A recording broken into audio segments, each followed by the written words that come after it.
धनगराच्या कुटुंबात आपला पती आणि छोट्याशा बाळासोबत हिरा राहायची.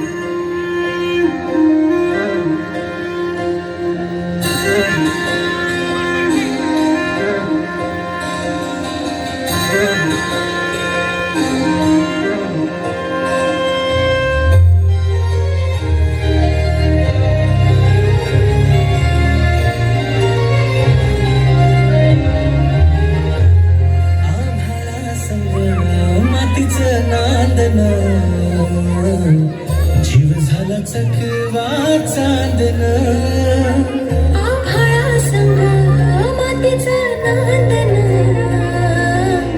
जीव झाला चकवा चांदन.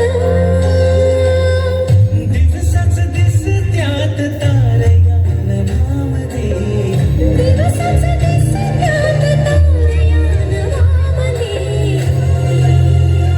हो जगन हे न्यार झालं, जगन हे न्यार झालं,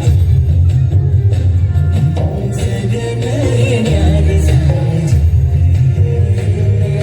जगन न्यार झालं. नेहमीप्रमाणे एके दिवशी हिरानं गोठ्यातून जनावरांचं दूध काढलं आणि आपल्या तान्ह्या बाळाला खेळवून पुन्हा त्याला घरी सोडून ती रायगडावर निघाली. तो दिवस होता कोजागिरी पौर्णिमेचा.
आणि बघता बघता संध्याकाळ झाली आणि गडाचे दरवाजे बंद झाले.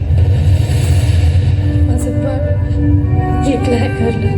या पदर पसरती तुमच्या पुढे मला जाऊ द्या.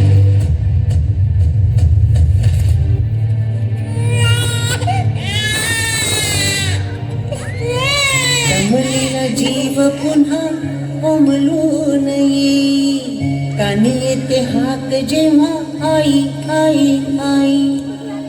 दमलेला जीव पुन्हा उमलून येई, कानी येते हाक जेव्हा आई आई आई आई आई आई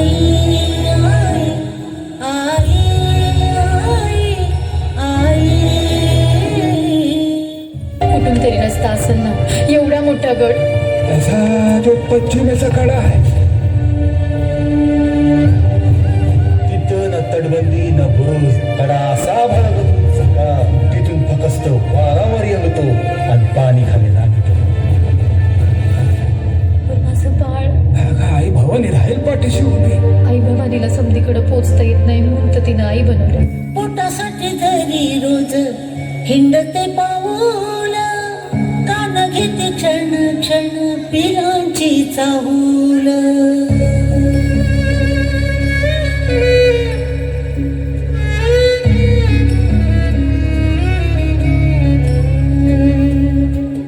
पोटासाठी जरी रोज हिंडते पाऊल, कान घेते क्षण क्षण पिलांची चाहूल. झोपेमध्ये सुद्धा